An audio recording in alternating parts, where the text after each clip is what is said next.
Welcome to Aadya TV. మనతో పాటు BRS senior యువ నాయకుడు యూనివర్సిటీ స్కాలర్ కూడా మన రాజేష్ నాయక్ ఉన్నారు. ఆయన అడిగి తెలుసుకునే ప్రయత్నం మనం చేద్దాం. అన్న నమస్తే. నమస్తే అన్న చెప్పండి అన్న, ఇక్కడ రాష్ట్ర ముఖ్యమంత్రి కేటీఆర్ ఎక్కడ ప్రచారం చేస్తే అక్కడ ఆ క్యాండిడేట్ గెలవడు, ఓడిపోతాడు అని చెప్పేసి కూడా ఆయన చెప్తున్నాడు. ఆయన ఎక్కడైతే కాలు పెడతాడో భూస్థాపితమే, బీఆర్ఎస్ పార్టీ కూడా భూస్థాపితం కావడానికి దగ్గరలోనే ఉంది, రోజులు పడ్డాయి అని చెప్పేసి అంటున్నాడు. మరి దీన్ని ఎట్లా చూస్తారు మీరు? ఇప్పుడు కేటీఆర్ గారి గురించి మాట్లాడేంత స్థాయి అతనికి కాదు. ఫస్ట్ థింగ్ ఎందుకు అనంటే, ఇదే కొడంగల్లో బై ఎలక్షన్ వచ్చినప్పుడు కేటీఆర్ గారే దగ్గరుండి అప్పుడు మన పట్నం నరేందర్ రెడ్డి గారికి గెలిపించారు. అప్పుడు ఎటువైందిరా నాయన అనేది. అదేవిధంగా ఈయన ఎంపీగా మల్కాజ్గిరికి వచ్చిన తర్వాత జిహెచ్ఎంసీ ఎన్నికలు అయినాయి. ఆ మల్కాజ్గిరి ఆ సెగ్మెంట్ మొత్తంలో జిహెచ్ఎంసీలో కార్పొరేటర్లందరూ బీఆర్ఎస్ఏ గెలిచారు. మరి దాని గురించి మాట్లాడాలి కదా ఈ సోదిగాడు. ఇలా ఏం మాట్లాడతాడు నాన్న? ఆయనకి ఏం తెలియదు. ఫస్ట్ థింగ్, ఆయనకు పేపర్ ఒకటి ఉంటుంది, ఆడ వీడు మాట్లాడేది ఒకటి ఉంటుంది. పేపర్ చూసి ఇక అదంతా పక్కా పోతుంది. ఇక స్టార్ట్ అవుతుంది, కేసీఆర్ని తిట్టాలి, కేటీఆర్ని తిట్టాలి. కేటీఆర్ గారు వర్కింగ్ ప్రెసిడెంట్ అయిన తర్వాతనే జిహెచ్ఎంసీ ఎన్నికలలో 99 సీట్లు కొట్టినాం. కేటీఆర్ గారు వర్కింగ్ ప్రెసిడెంట్ అయిన తర్వాతనే 88 సీట్లు ఎమ్మెల్యేలు గెలిచినాం. కేటీఆర్ గారు వర్కింగ్ ప్రెసిడెంట్ అయిన తర్వాతనే విపరీతమైన నాలాంటి యువకులు బయటకు వచ్చిళ్ళు. కేటీఆర్ గారు వర్కింగ్ ప్రెసిడెంట్ అయిన తర్వాతనే దాదాపు 100,000 మంది యువకులకు అవకాశాలు కార్పొరేషన్ చైర్మన్లుగా వచ్చినాయి, ఎమ్మెల్యేలుగా వచ్చినాయి. వీళ్ళు వచ్చిన తర్వాత ఏం వచ్చినాయి అన్న? చిప్ప చేతికి వచ్చింది. రేవంత్ రెడ్డి వచ్చిన తర్వాత మా ఉస్మానియా యూనివర్సిటీలో యువకులకు చిప్ప చేతికి వచ్చింది, అంతే తప్ప ఏది లేదు. ఇప్పుడు ఇలా ఇంకొకటి అన్న, కేటీఆర్ గారి స్థాయి గురించి మాట్లాడతాడు. ఇప్పుడు నిన్న ఒక మెస్సీని పట్టుకొచ్చి ఒక ఫుట్బాల్ మ్యాచ్ పట్టుకొచ్చిండు. ఫుట్బాల్ గేమ్ రన్ కావాలన్నా ఒక క్యాప్టెన్ కావాలి, క్రికెట్ గేమ్ రన్ కావాలన్నా ఒక క్యాప్టెన్ కావాలి, ఎట్ ద సేమ్ టైము రాష్ట్రం రన్ కావాలన్నా క్యాప్టెన్ కావాలి. కానీ మన దరిద్రం ఏంటంటే, మన రాష్ట్రానికి క్యాప్టెన్ కాకుండా ఒక కార్టూన్ ఉన్నాడు మనకు. ఈయన ఏం మాట్లాడతాడో తెలియదు. ఒక ఆయన ఏంది మన స్టాండప్ కమెడియన్ లెక్క నిలబడి జోకులు చెప్తా ఉంటారు కదా కొన్ని షోలల్లో, గట్ల ఆ టైపు మెంటాలిటీ ఉన్న ముఖ్యమంత్రి మన దరిద్రానికి ఉన్నాడు. కేటీఆర్ గారి స్థాయి గురించి మాట్లాడతారా అన్న? ఆయన కేటీఆర్ గారు అప్పుడు ఐటీ శాఖ మంత్రిగా ఉన్నప్పుడు దాదాపుగా 2 సార్లు ఆయనకు స్కోచ్ అవార్డు వచ్చింది. స్కోచ్ అంటే ఏంటిదో కూడా తెలియదు ఆయనకు, రేవంత్ రెడ్డికి తెలియదు. ఎట్ ద సేమ్ టైము ఆయనకు లీడర్ ఆఫ్ ది అవార్డు కూడా వచ్చింది. అదేవిధంగా డిజిటల్ లిటరసీ పురస్కారం కూడా వచ్చింది కేటీఆర్ గారికి. అదేవిధంగా ఇండియా టుడే అవార్డు వచ్చింది. అదేవిధంగా ఐటీ శాఖకే డైరెక్ట్ స్కోచ్ అవార్డు ఇచ్చింది. జిహెచ్ఎంసీకి ఆయన పురపాలక శాఖ మంత్రిగా ఉన్నాడు. మళ్ళీ హడ్కో అవార్డు ఇచ్చిండు. హడ్కో అంటే కూడా రేవంత్ రెడ్డికి తెలియదు, గయాన్ని తెలియదు ఆయనకు. హెచ్ఎండిఏకు జేమ్స్ ఆఫ్ డిజిటల్ తెలంగాణ అనే అవార్డు కూడా వచ్చింది. At the same time Sircilla మున్సిపాలిటీకి స్కోచ్ అవార్డు ఇచ్చారు. అని అంటే గయన్ని ఉతేనా? కేటీఆర్ గారి స్థాయి తక్కువ ఉంటే గయన్ని వస్తాయా? ఎట్ ద సేమ్ టైము నీ కాంగ్రెస్ నాయకులే, నీ కాంగ్రెస్కి సంబంధించిన పార్టీ నాయకులే శశి తరూరే కేటీఆర్ గారి నాయకుడు, కేటీఆర్ గారి లీడరు, కేటీఆర్ గారు లాంటి వాళ్ళే ఈ దేశానికి అవసరం అని చెప్పిండు కదా. ఎట్ ద సేమ్ టైము అప్పుడున్నటువంటి గజేంద్ర షెకావత్ కానీ మిగతా కేంద్ర మంత్రులు కేటీఆర్ గారి యొక్క నాయకత్వంలో మేము కూడా పనిచేయాలని చెప్పారు కదా. At the same time Venkaiah Naidu లాంటి వాళ్ళు కూడా కేటీఆర్ గారి యొక్క నాయకత్వ పటిమను చూసి వాళ్ళు ఇంప్రెస్ అయ్యారు కదా. అదేవిధంగా ఇప్పుడు స్వర్గస్థులైనటువంటి రామోజీరావు లాంటి వాళ్ళు కూడా కేటీఆర్ గారిని చూసి నేర్చుకోవాలి మిగతా లీడర్లు అని చెప్పారు కదా. At the same time Sonu Sood లాంటి సమాజ వ్యక్త పెద్ద లీడరు, ఆయన లాంటి వాళ్ళు కూడా కేటీఆర్ గారిని పొగిడిరు కదా. ఎట్ ద సేమ్ టైము మన గూగుల్కి సంబంధించిన సీఈఓ జెఫ్ బెజోస్ అనేట ఆయన కూడా మన అమెజాన్ సీఈఓ ఆయన కూడా పొగిడిరు కదా. ఎట్ ద సేమ్ టైము మనకి సత్యనాథన్ లాంటి వాళ్ళు కూడా కేటీఆర్ గారిని పొగిడిన సందర్భాల్లో ఆ వీడియోలు ఉన్నాయి కదా. అదేవిధంగా చైనాకు సంబంధించిన పాత్రికులు ఇలాంటి జర్నలిస్టులు అందరూ ఒక చైనాకు సంబంధించిన బృందం అంతా వచ్చి కేటీఆర్ని చూసి నేర్చుకోవాలి దేశము ప్రపంచం అని చెప్పేసి వాళ్ళు చెప్పిపోయారు కదా. ఈయన కేటీఆర్ గారి స్థాయిని గురించి మాట్లాడతారు. అరే నాయన, నేను ఒకటే చెప్తా ఉన్నాము, కేటీఆర్ కట్టినటువంటి ఐటీ హబ్ కానీ, టీ హబ్ కానీ, టీ వర్క్స్ కానీ, అదేవిధంగా అమెజాన్ క్యాంపస్ కానీ, యాపిల్ క్యాంపస్ కానీ, గూగుల్ క్యాంపస్ కానీ, అలాంటి క్యాంపస్లల్లో బాత్రూమ్లు గడగరు ఆయన. ఫస్ట్ నీకు తెలియస్తుంది. రేవంత్ రెడ్డి, నువ్వు ఇలా కేటీఆర్ని బాత్రూమ్ గడిగినామని మాట్లాడుతున్నావు కదా. నీ ఇంట్లో దాదాపుగా నీ కుటుంబంలో 70 మంది ఉన్నారు. ఆ కుటుంబం మొత్తం పోయి ఆ గంపకు పోయి ఆ బాత్రూమ్లు గడు, ఆ తెలివని వస్తుంది. ఏం మాట్లాడతాడన్నా? ఏం మాట్లాడతాడు ఈయన? పొద్దున్న లేసి వాళ్ళని తిట్టుడా? కేటీఆర్ తీసుకొచ్చిన ఉద్యోగం కంటే ఒక ఉద్యోగం ఎక్కువనైనా తీసుకురా బాబు. కేటీఆర్ తీసుకొచ్చిన ఎగుమతుల కంటే ఇంకో కంపెనీ ఎక్కువ తీసుకురా. కేటీఆర్ చేసినటువంటి అభివృద్ధి కంటే కొంచెం ఎక్కువ చేయి కదా. కేటీఆర్ చేసిన సంక్షేమం కంటే ఇంకొంచెం ఎక్కువ చేయి. ఆ తెలివి లేదు. కానీ పొద్దున్న లేస్తే వీళ్ళ మీద బురద చల్లాలి, రాళ్ళేయాలి, నేను తల్లుతా, వాళ్ళు ఆడుకుంటారు. ఇది అని సంస్కారం.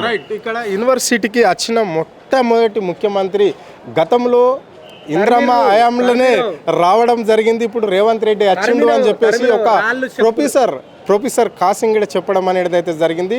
ఇక్కడ ముఖ్యమంత్రి గీతనే కాదు విద్యను కూడా ప్రేమిస్తున్నాడు అని అన్నాడు. దీన్ని ఎట్లా చూస్తారు? ఒకటేనన్నా, ఈ కాశీము, ఈ బోషిము, వీళ్ళంతా రేవంత్ రెడ్డికి సాయంత్రం అయితే హెడ్ మసాజ్ చేసేటోళ్ళు, కాళ్ళ మసాజ్ చేసేటోళ్ళు, బాడీ మసాజ్ చేస్తున్నారు. వాళ్ళు ఎందుకు చేస్తున్నారు అంటే వాళ్ళకి పదవులు కావాలి.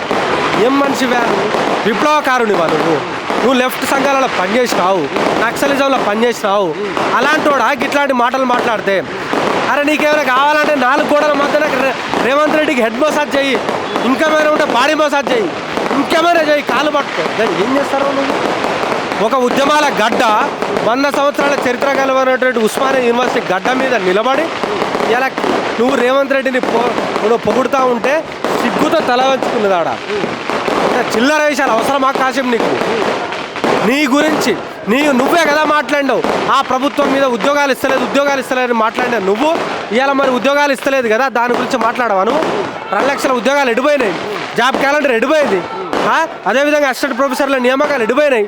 టీచింగ్ నాన్ టీచింగ్ పోస్టుల గురించి మాట్లాడవా నువ్వు? ప్రొఫెసర్వే కదా నువ్వు. నిన్ను చూసి 100,000 మంది 1,00,000 మంది ఇంప్లాయర్స్ అవుతారు కదా. నువ్వే మాట్లాడవు. ఇవాళ వచ్చి రేవంత్ రెడ్డిని డబ్బా కొట్టి రేవంత్ రెడ్డికి మసాజ్ చేసుకుంటా, హెడ్ మసాజ్, బాడీ మసాజ్ చేసుకుని నువ్వేం ప్రొఫెసర్ అయ్యా బాబు? నువ్వేం ప్రొఫెసరు? చిల్లర రాజకీయాలు మానేసుకో. ఆ ప్రొఫెసర్ గిరిని రాజీనామా చేసుకో, ఆ ప్రిన్సిపల్ని రాజీనామా చేసుకో. పొద్దున్నే పోయి ఆ కాంగ్రెస్ కండా కాపుకొని వానికి ఆ రేవంత్ రెడ్డికి 4 గోడల మధ్యన మసాజ్ చేసుకుంటా, బాడీ మసాజ్ చేసుకుంటా ఉండు.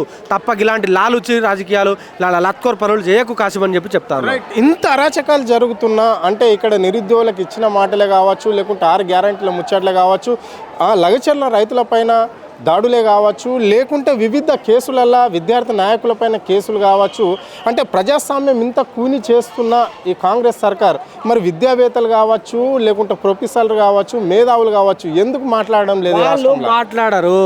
కోదండరామ్ అనేటోనికి ఒక నౌకర్ వచ్చింది, ఎమ్మెల్సీ నౌకర్ వచ్చింది, వాడు మాట్లాడాడు. ఇప్పుడు ఈ కాశీం అనేటోనికి ప్రిన్సిపాల్ వచ్చింది, వాడు మాట్లాడాడు. వాడు ఆకునూరు మురళి అనేటోనికి ఒక విద్యా కమిషన్ వచ్చింది, వాడు మాట్లాడాడు. ఇంకెవడో రియాజో సిరాజో వాడోడు ఉంటాడు, వానికి వచ్చింది, వాడు మాట్లాడు. ఇంకా మేధావి అని చెప్పుకునే తిరిగేటువంటి వాడెవడో తిన్మార్ మల్లిగానికి వానికోమ పదవి వచ్చింది, వాడు మాట్లాడు. ఇప్పుడు మాట్లాడాల్సిందే బల్మూరు వెంకట గారు, వాని మేధావి లెక్క మేము ట్రీట్ చేయం బ్రదర్. వాడు పని చేసే ఒక పని మనిషి, వాడు వాళ్ళ దాంట్లో పని చేసేవాడు. సిగ్గు శరం ఉండాలి కదా. అప్పుడు తిరిగినావు కదా వెంకట్, నువ్వు ఇవాళ ఏమైంది? ఎడబడినావు. కనీసం ఒక రిప్రజెంటేషన్ ముఖ్యమంత్రి గారికి ఇచ్చినవా? విద్యాశాఖ మంత్రి రేవంత్ రెడ్డికి ఇచ్చినవా నువ్వు? వాళ్ళంతా లత్కొరగాలన్నా వాళ్ళకి సంబంధం లేదు. వాళ్ళ కడుపులు నిండినాయి, వాళ్ళు బాజాబ్తగా మంచిగా ఉన్నారు, వాళ్ళ కాంట్రాక్ట్లు వస్తున్నాయి, వాళ్ళ కమిషన్లు వస్తున్నాయి, వాళ్ళు మాట్లాడరు. మేము మేధావులు అని చెప్పుకునే ముండా కొడుకులు ఎవడైతే ఉన్నాడో ఇవాళ మాట్లాడాలి. ప్రమాదంలో ఉన్నది తెలంగాణ. ఇస్తా అని చెప్పి ఉద్యోగాలు ఇవ్వట్లేదు. ఇవాళ రైతులు ఆత్మహత్యలు చేసుకుంటా ఉన్నారు, విద్యార్థులు ఆత్మహత్యలు చేసుకుంటా ఉన్నారు, కార్మికులు ఆత్మహత్యలు చేసుకుంటా ఉన్నారు. ఏ విషయం మీద కూడా మాట్లాడిన వీళ్ళేం మేధావులన్నా? వీళ్ళేం మేధావులు? చివరిగా చెప్పండి, అంటే మొన్న సర్పంచ్ల సమావేశంలోని సన్మాన సభలో కోసుకులో రేవంత్ రెడ్డి అవాక్ చవాకులు పేల్చి ఆయన ఇష్టం వచ్చిన లాంగ్వేజ్ కూడా మాజీ ముఖ్యమంత్రి కేసీఆర్ పైన మాట్లాడడం అంటే జరిగింది. నీ అవ్వ నీ అబ్బా అని మాటలు కూడా మాట్లాడడం జరిగింది. దీన్ని ఎట్లా చూస్తారు మీరు? అన్న ఒకటి నేను ఇంతకుముందే చెప్పినా కదా అన్న, ఇప్పుడు రేవంత్ రెడ్డి అనేటోడు ముఖ్యమంత్రి కాదు. ఆయన ఒక గంజాయి తీసుకున్న లెక్క, ఒక సారా తాగిన లెక్క, ఒక మందు తాగిన లెక్క, ఒక కళ్ళు తాగిన కూతి లెక్క ఏదో ఎట్లా పడితే అట్లా మాట్లాడుతూ ఉన్నాడు. ఆయనకు ఫస్ట్ ఏం చేయాలి అని అంటే, ఆయనకు షాకింగ్ థెరపీ చేయాలి. ఆయనకు తీసుకుపోయి ఆ ఎర్రగడ్డ హాస్పిటల్లో పడుకోబెట్టి ఆయనకు షాకింగ్ థెరపీ చేస్తే అప్పుడే ఆయన మానసిక స్థితి మంచిగా అవుతుందో చూడాలి. నీ అవ్వ అని మాట్లాడతావా? నీ అవ్వ రేవంత్ అని మేము మాట్లాడలేమా? కానీ మాకు సంస్కారం ఉన్నది కదా. అరే లుచ్చా రేవంత్ రెడ్డి అని మేము కూడా మాట్లాడచ్చు, కానీ మాకు సంస్కారం అడ్డొస్తుంది. అరే నాయన హౌలా రేవంత్ రెడ్డి అని కూడా మేము కూడా మాట్లాడచ్చు, కానీ మాకు నాయకుడు నేర్పలేదు. మాకు సంస్కారం నేర్పిండు. అరే నా కొడుక రేవంత్ రెడ్డి అని మేము కూడా మాట్లాడచ్చు కదా. ఈయన బాధ అంతా ఏంటంటే, కేసీఆర్ గారు ఇక్కడ ప్రెస్ మీట్ పెట్టిండు. ఆ ప్రెస్ మీట్ దాదాపుగా 1 గంటన్నర జరిగితే కనీసం ఈయన పేరు ఎత్తలేదని చెప్పేసి ఈయన యొక్క బాధ. అరే నాయన రేవంత్ రెడ్డి, నీ పేగులు తీసి నీ మెడలేసుకున్నా, నీ లాగుల నువ్వే తొడలు జొర్రించుకున్నా, నీ గురించి మాట్లాడర్రా బాబు. ఎందుకు అని అంటే ఆయన మహానాయకుడు, ఆయన ప్రజా ఉద్యమాల నుంచి వచ్చినోడు, తెలంగాణ రాష్ట్రాన్ని సాధించిన తెలంగాణ రాష్ట్రాన్ని నెంబర్ 1 చేసినోడు. అలాంటోడు నీలాంటి పెయింటర్ గానికి, నీలాంటి రియల్ ఎస్టేట్ బోకర్ గానికి, బ్యాగులు మోసే ఆ 50 లక్షలతో దొరికిన దొంగకి ఆయన పేరు తీసేంత అర్హత ఉన్నది ఆయనకు? చిల్లరగాడు. నీకు నమ్మవన్నా నువ్వు? ఆయన ముఖమంతా ఇంత వాసింది రేవంత్ రెడ్డిది. నిన్న సభలో చూడండి మీరు, ఆ పిక్చర్ చూస్తే గత ఫోటోకి ఈ ఫోటోకి చూడండి, మొత్తం ముఖం వాసింది. ఎందుకు వాసింది అని అంటే ఆయనకు మందు అలవాట్లేదు, ఏం అయ్యాలంటే తీసుకోడు ఆయన, అవి అయితే ఓకే. కానీ ఎందుకు వాసింది అని అంటే ఒకటే ఏడు చూడరు రాత్రంతా.